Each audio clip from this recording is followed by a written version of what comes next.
श्रीचंद सिंह जी, बहुत धन्यवाद आपका सुपर चैट के लिए। Super analysis Sandeep sir, I support your cause, बहुत बहुत धन्यवाद। मेरा कॉज है कि आपको ज्ञान जो है, नॉलेज जो है, वो बिल्कुल शुद्ध रूप में मिले। मिलावट के दूध से जब पेट खराब हो जाता है तो दूषित समाचार से माइंड पॉल्यूट कैसे नहीं होगा।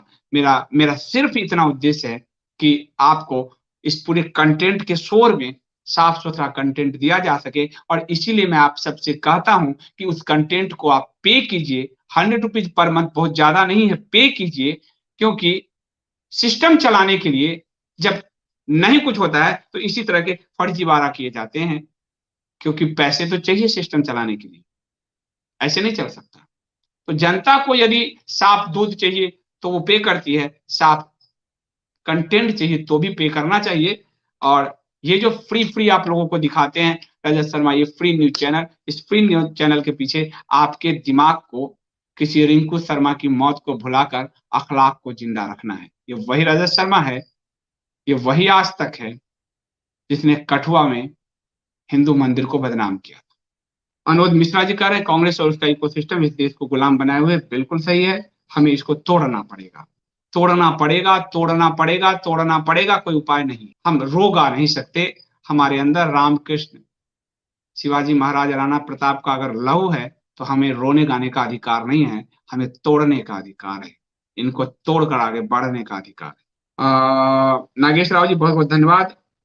Excellent analysis, thank you so much. Ganesh Malviya ji, Sandeep ji अब समय आ गया हिंदू सनातन को मुर्गी मानसिकता से बाहर जाना चाहिए। बिल्कुल बाहर जाना चाहिए, मुर्गी मानसिकता से बाहर निकलिए। और आपको जल्द मैं मीडिया पत्रकारिता का काला अध्याय, मैं अपने मित्र मनीष ठाकुर जी से हमने रिक्वेस्ट किया है, वो लिख रहे हैं, और वो आपको कपूत.in पे बहुत जल्द मिलेगा। उसको पब्लिश भी कपूत प्रकाशन करने जा रहा है। इसलिए आपको अपना इकोसिस्टम बनाना होगा, आपका अपना प्रकाशन उद्योग, आपका अपना ई कॉमर्स उद्योग, आपका अपना बुक का आउटलेट्स, आपके अपने न्यूज चैनल्स, आपके अपनी विचारधारा के, जब तक आप नहीं करोगे उसको सपोर्ट। आपको कल न्यूज क्लिक का बताया था कि उसको अमेरिका और अमेरिका के हथियार निर्माता सपोर्ट कर रहे हैं 30-40 करोड़ रुपए से। यहां जनता यदि कंटेंट को भी पे नहीं करेगी और चाहेगी कि सब कुछ ईमानदारी पूर्वक दिखता जाए, ये कैसे संभव होगा। खुद के अंदर झांकने की आवश्यकता तो है ही, कि उस इकोसिस्टम को बनाए के रखने के लिए चाइना से अमेरिका तक की फंडिंग हो रही है। इस इकोसिस्टम में कुछ नहीं है, जनता का सब्सक्रिप्शन ही है जो है, नहीं तो कुछ नहीं। किंजल जी कह रहे हैं आपकी दृष्टि में सबसे अच्छा सूचना प्रसारण मंत्री कौन हो सकता है। मेरी दृष्टि में तो अभी की सरकार में स्मृति ईरानी सबसे बेहतरीन है। पुष्कर केलकर जी सही कह रहे हैं, टीआरपी या तो सबकी बंद करो या सबकी चालू करो। वो एकता कपूर की क्यों चालू रहे, एकता कपूर की क्यों चालू रहे भाई, वो तो पूरा वल्गरिटी बेच रही है।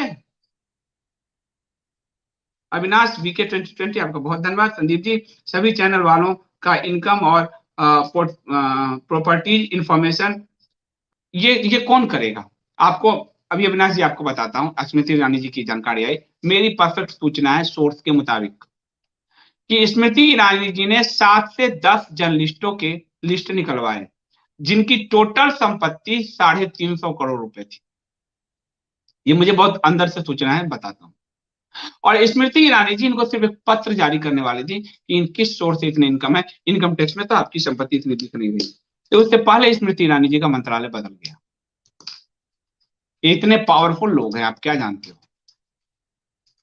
इतने पावरफुल लोग हैं, मामूली बात नहीं। पंकज कुमार जी बहुत धन्यवाद। एनबीए भंग कर नई और पारदर्शी संस्था बनाया जाए। एनबीए भंग क्या, वो एक प्राइवेट संस्था है, मारो लात उसको। वो एक प्राइवेट संस्था है, कोई संवैधानिक संस्था नहीं कि उसको भंग किया जाए। वो 4 माफियाओं ने मिलकर बनाया हुआ है। उससे पैरेलल जो संस्था एनबीएफ बन गई, कोई और बन गई है। सरकार एक को नियामक बनाना होगा। ये सरकार को क्यों नहीं घुसने देना चाहते, ये क्या कहते हैं कि हम स्वयं नियामक बनाएंगे, हम स्वयं तय करेंगे कि न्यूज क्या सही है। सरकार को अब तय करना होगा कि फर्जी न्यूज वालों के ऊपर कार्रवाई होनी चाहिए। पंकज जी कह रहे हैं सभी चैनल्स के सीईओ एडिटर्स को अपनी संपत्ति सार्वजनिक करनी चाहिए। अर्णव गोस्वामी के अलावा अभी तक तो किसी ने नहीं किया है, भविष्य में भी नहीं करेगा, क्योंकि सबकी खुल जाएगी तो जो सैनिक में फॉर्म हाउस है, सैनिक वो कहाँ से आए हैं, वो तुरंत खुल जाएगा। ये जो 60 करोड़ के बंगले हैं और मंत्री से बार बार उसमें कट लगवाए गए हैं, नियम बदलवा बदलवा के उसमें उनके मकान के लिए एनडीएमसी के नियम कानून बदले गए हैं। ये 60 करोड़ की प्रॉपर्टी, कौन सी पत्रकारिता करते हो भाई कि 60 करोड़ की तुम्हारी प्रॉपर्टी है? क्या हो? कहां से कौन सा जर्नलिज्म ऐसा कर रहे हो? कौन सी तुम्हारी बड़ी न्यूज जिसके कारण देश बदल गया हो? कहां से आई है प्रॉपर्टी? ये तो पूछा जाना चाहिए, पर पूछेगा कौन? साई टेक्नो ब्रेन, धन्यवाद संजीव जी। मैंने इंडिया स्पीक डेली को एक ट्वीट और कू में टैग किया है, आप उसके बाद में खबर करें। पीएफआई छोटे शहरों तक अपनी पहुंच बना रही है, विषय से अलग बात करने के लिए वहां के साथ पीएफआई पे मैं कर चुका हूं, दीपक जी आप जानते हो, और अभी करूंगा। तो चैनल आपको मालूम है कि कुछ वर्ड्स मेरे लिए बंद कर दिए गए हैं, कुछ संस्थाएं मेरे ऊपर पड़ी हुई है, कुछ ट्रोलर्स पड़े हुए हैं, चैनल 2 बार बंद हो चुका है। तो चैनल बंद कराना है तो आप कहो, मैं कर देता हूं, वरना ये खबरें इंडिया स्पीक्स डेली पे लिखी जा रही हैं। जो मैं बोल नहीं पा रहा हूं वो लिखवाया जा रहा है, मैं खुद भी लिख रहा हूं, टीम भी लिख रही है, उसको आप लोग पढ़ें, उस पर ऑडियोज भी दे रहा हूं। वरना आप देख रहे हो कि चैनल बंद कराने पे सब लगे हुए हैं। अपना पैरेलल सिस्टम अभी खड़ा किया है, थोड़ा बड़ा जब तक नहीं बना लेता हूं तो रिस्क फैक्टर तो काम करेगा। इस बताओगे तो वो करूंगा। न्यूज तो मैं आपको उस पीएफआई पे सीरीज ही दे चुका हूं, पूरे 29-30 खबरों की सीरीज मैंने दे रखा है indiaspicdaily.com पे, उतनी कहीं किसी पे सीरीज नहीं, तो मैं दे चुका हूं। पर कहोगे तो मैं कर दूंगा, बाकी आप सबकी मर्जी। दादा, अगर कू ऐप को आगे लाने के लिए सरकार आगे ला रहा है तो आप राजभाई खबर को प्रमोट करने की जरूरत को क्यों नहीं सोचता?